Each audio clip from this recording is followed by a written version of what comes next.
Hi, it's What If Wednesday time with Susan Bennett Fisher and Martin Fisher, the co-founders of Body of Nine. What if you knew how to activate your conscious observer? So let's tell the world, why would people want to activate their conscious observer? Well, one of the whole center precepts to awakening is about becoming present. You hear these buzzwords out there in the world. So what does that actually really mean? Well, it turns out it means a little bit something different for each of the natural numbers. Okay. And becoming conscious of yourself, your behaviors, your actions, the way your body is informing you is a way of becoming an observer of your own self. And when you can observe your own self, When you can observe your own self, you can actually choose what behaviors and what belief systems you want to hold. So nurture is one of the sources of our belief systems, but they also come from our natural number, our way of being in the world. We have beliefs that come from our nature and from our nurture. In order to consciously choose your beliefs, you have to see what they are. yes. And So- that comes from observing our own behavior. Yes, so each of the natural numbers has a different way of observing themselves. There are many psychological models that say, okay, here's the id or here's the ego, or whatever it is that's responsible for looking at you and looking from the outside. In the Enneagram, for example, natural number 5 is very much defined as being outside looking in. That's not necessarily the observer we're talking about. Because deep inside us, there is a whole individual. When we're born in our nature. We're born perfectly who we are. And our natural number is there to support us. And all the attributes that come with it. Absolutely, yes. Yeah. And so as we grow, as children, young children, we start to absorb from the world around us. And the purity, the cleanness, the natural us starts to dissipate a little bit. It gets diluted by everything else that's going on in the world. Which isn't necessarily a bad thing. No. Right? It's No. actually, we grow into a wholeness as we mature as well. There's 9 centers in our body and one is born active, so it shapes how we are. However, you can learn to activate the others, which brings a wholeness to your being that is quite profound. So part of our role, Martin and Susan with the Body of Nine, is getting the world to the place where our parents, or you as parents, or your children, start to help your children activate all 9 before they ever get to the point of being adults. But topic for later time. What we're going to be talking about today is very much about, okay, your observer, your cosmic observer, if you will, why is it important and how can you use it? Well, to the point you just made, you become more and more aware of your ability, your presence, your impact, and you become more able to observe your own behavior, the more of the centers you can activate. Because then you understand yourself in the context of all 9, which is very important. So the first step to activating your observer is learning how to activate your body. We've done the collapse and lift exercise, which naturally puts you back in your center. You can learn to specifically do your own exercise for your natural number. For me is a 6, that expansion in the chest, the dropping of the shoulder blades, the lifting of the upper chest. Each of us has a specific activation. From that place, you're actually ready to start to look at what's going on around you, to see your own behaviors, to see the behaviors of others as they're different. So this is the first practice in our 9 practices for presence and creation that we wrote about in our book, Practices for Presence. And that's now available on Amazon. So the first practice is just starting to pay attention, to observe what's happening, to notice when you get triggered, to notice when you get upset, to notice when you experience joy. That noticing starts to tell you a story about how you're living your life. So, as we mentioned before, life is a physical experience. And no matter whether you've had an even number and are completely on board with having a physical experience, to an odd number where, okay, we understand the concept of physical experience, but we're not as directly connected to that physical experience, the more that you can integrate your wholeness, the physio-spiritual person that you are, the more that you can start to move down a path of change. And I think Or choice. or choice. Because you may not want to change. You may not want to. You But might be I'm going to perfect. make the controversial statement that most people that are watching our videos are actually interested in change. That's probably true. And at least interested in the choice Yes. about whether you want to change or not, and you're how to going change. Yes. It's very much the how is up to you. Uh-huh. What we give you are the tools. Right. And just being aware, using your body, using your activation of your center or the other centers allows you to see what's going on. And as you add the centers, you get more perceptive ability, so you can see even more of what's going on. And the reason we use the term practice is that the more that you practice, the more that you are conscious of your choices. And that's another wonderful thing about Body of Nine, is that as you add the activation of different natural numbers into your body, you start to realize what an amazing creature that you are. And I use the term creature deliberately because we are definitely more than just this body. And we are human beings, but we are an element of our society. And as you realize how wonderful you are, you also realize all the other things that you can do by activating the other energies. And then you start to think, well, okay, I've activated all 9. That's wonderful. But now that I have all 9, what's next? And the practices for presence help you get to next, whether that's an evolutionary step, and don't disbelieve. Well, and you can do that whether or not you've activated online. Yes. It just gets richer and richer. Richer. The more sophisticated your practices get, the more present you get, the more available, the more you perceive. And the more you start to understand that there is more than what has been available to you. We go through our lives and we are, I think in some ways, very relatively myopic about what it is that we know what's going on. And what's important to us, really. I mean, if you have children, you know that there's things that they get stuck on as kids. So they get stuck on the same thing over and over and over again. You're like, wait a second, I thought we solved that issue. Because for you, it's not an issue, but for them, it's a real issue. I have a natural number 2 daughter, and she is always talking about relationships. And I'm like, okay, here we go again. Because for me, that's not what I talk about. But it's really, really important to her to talk about those relationships. But the other thing that's important to her outside that relationship is the environment, which is awesome. It's important to be excited about and passionate about the things that you're passionate about. And your natural number, in some ways, actually guides you to that. Yes, if you just let it. If you just let. Now, activating your cosmic observer lets you see, well, okay, I'm passionate about this subject. How can I actually do what's best for that subject in the service of others, in service of myself, contemplating the impact? And so you get the ability to see things from a different viewpoint, the more natural numbers you add into your cosmic observer. Because, again, controversial statement, I think we're here to help each other and the world. I do too. And it feels better when we do. Yes. And not everybody, but everybody that's in your sphere of influence. Like if we all just had a positive impact on everybody within our sphere of impact. And the environment in which we live. And a lot of that has to do with choosing to have your conscious observer going. Because if you go out in the world and you spew negativity and badness, bad mood around you, that perpetuates that negativity and bad mood. Yes. I know if Martin's in a bad mood, I just stay away from him because I don't want to take that on, and vice versa. It's like, it's not fun to take other people's energy onto you. You empaths out there that understand what that feels like to take another person's energy, especially if it isn't pleasant. And oftentimes we think that there's something wrong with us or we're in a bad way because we've just been hit with somebody else's wave of energy. So your observer allows you to look and say, oh, wait, I'm responding. That's not my energy. I don't have to do that. Giving you choice. Again, I love that it gives you choice, this ability to say, what's happened to me? Why have I gone there?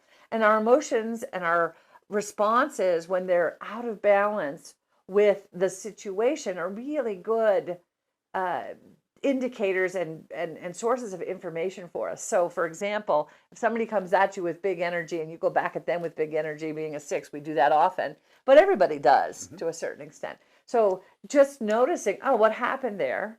What are my emotional responses telling me in this situation? Oh, I was feeling threatened. Oh, I was feeling attacked. What were you feeling? And then those feelings, you give them to your observer, and your observer can say, oh yeah, when I feel this way, this is often what's going on. And so your wholeness, pulling together your emotions and your thoughts and your experiences from that 10,000 foot view lets you say, oh, wait, I have an underlying belief system here. If I go out in the world and I'm feeling frumpy and, oh my God, I just don't feel good about being out in the world, I realize I have to go back to the underlying deep-seated belief. Oh my God, if I don't present myself well, people aren't going to like me and I'm not going to have the impact. I mean, you can make all sorts of crazy stories up about the fact that you're not happy about wearing your sweatshirts. The unfortunate thing is that you don't see those stories as crazy. The nurture that you have been raised with, and in the last 10, 15 years, the horrendous barrage of fear, negativity, anger, hatred that's been thrown at you from all sources, all directions, over all causes and everything. It's is designed to put you in this responsive state of adrenaline and fear. And separate us. Yes. Having your cosmic observer back watching, looking over your shoulder and saying, that person's not right. You're a whole individual. You're allowed to say what you say, providing it's in service, of course, and you're not being mean and nasty to someone else yourself. But if you're being supportive and you're honestly putting your best ideas forward and somebody attacked you, that's them. And your cosmic observer is there to help you understand that it's them. Right. And you have a choice in how you respond. Yes. You do not have to engage with the negativity and the misery that's out in the world right now. You have a choice about that.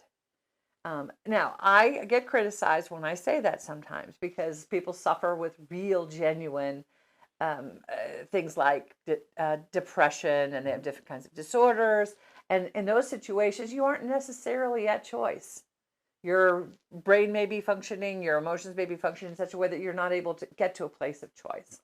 And that's real. Yes. But for those of us who are fortunate enough to be relatively healthy and relatively aware of the world around us, we can use our natural number to become even more so, more present, more here, more with each other. And honestly, all of us at some point are so tired or so beaten or so hungry, they're not able to respond. So there are, if you're lucky enough to have the resources to deal with those fundamental issues, the trauma that Susan was talking about, then this isn't going to help you as much. You have to get back to a place of, how's the wrong word? I apologize. It is better for you to be in this place of neutrality, to be at baseline. And if you're at baseline and you're not tired and you're healthy, then that's when the observer more easily comes out. Yes, it's really true. And baseline is just, you're okay. You're okay. You know, you're just okay. You may not be happy. No, you may not be happy, but you're, the other thing to pay attention to, and you can use your observer to do this, is what stories are circulating in your head. There's a lot of talk out in the world right now about how we have these stories that circulate. And those stories can come from our beliefs. They can come from our brains. Other people. They could, the voices of our parents, our teachers, the people who raised us. Our friends on social media. Yeah, so many places. And those stories come at us, and we embody them, and we start to spin them in our heads. When your head is spinning, your observer is not active. And at least, so one of the things that occurs to me, and the beautiful thing about being a 5 is that I learn as I speak, is that our observers are our friends.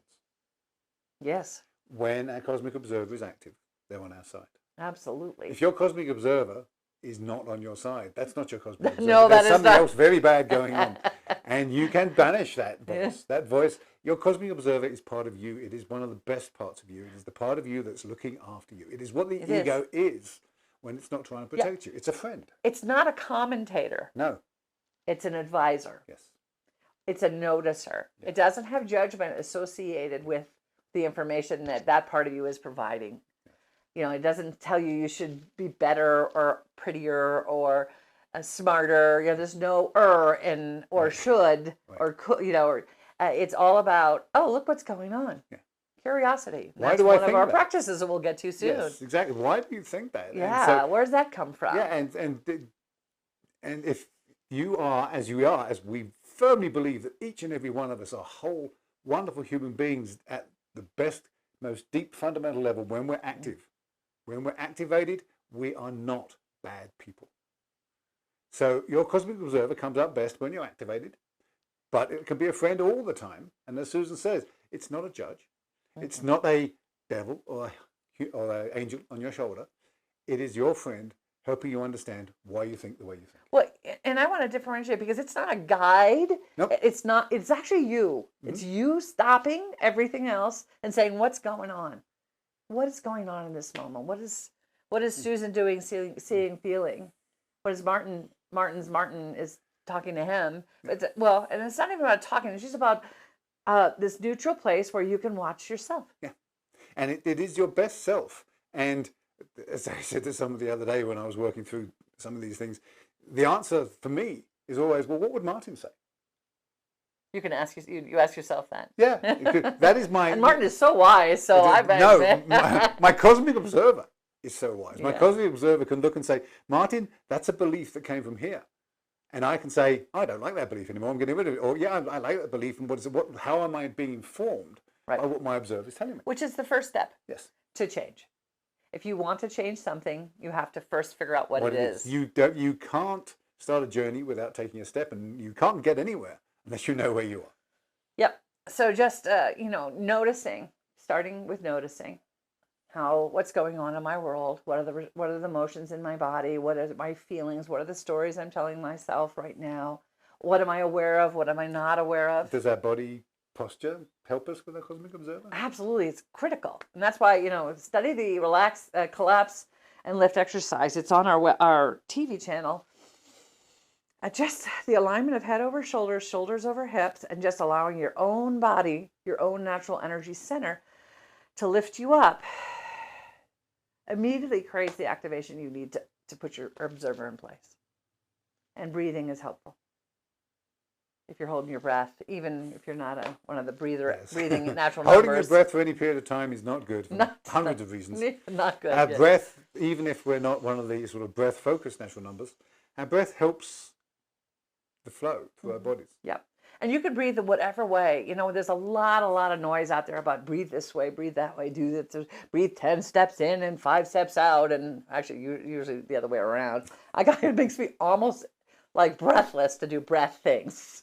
Because I'm already almost breathless anyway, being a 6. But breath work that's a whole different story. That's a whole other story. Breath work is wonderful. That's friggin' awesome. No but that's not like, well, that's not anyway. what we're talking. Yeah, but your breathing actually affects how you show up. Yes. Yeah. And so breathe the way that's natural for you, that makes you comfortable. And of course, as soon as you start thinking about breathing, then you're not going to be breathing naturally anymore. No. So that's just part of this practice.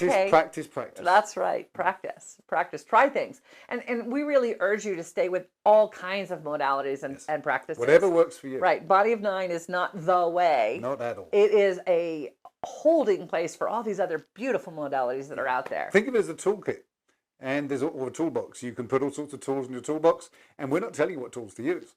We are saying that having that toolbox of Body of 9 will make your tools sharper, more effective, and easier to use, probably. Yes, and give you a lot more skill with the tools that you're using, because they'll be clear about what you're doing it for, and how you do it. We did some breath work a while back. Love the practice of breath work. In fact, we might be time to go do it again. Yes, now that we can do it without killing each other with COVID, then it's probably a great time. Yes. Although rumor has it that it's like being assessed, identified.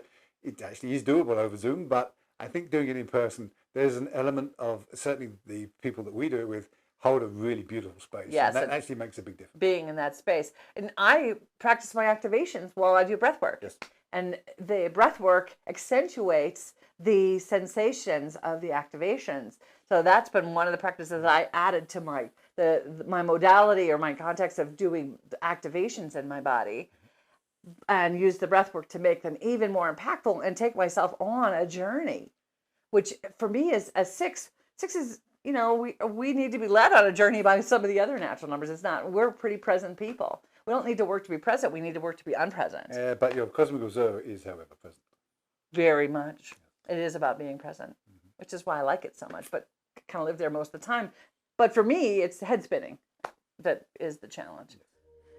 Well, that was a good one.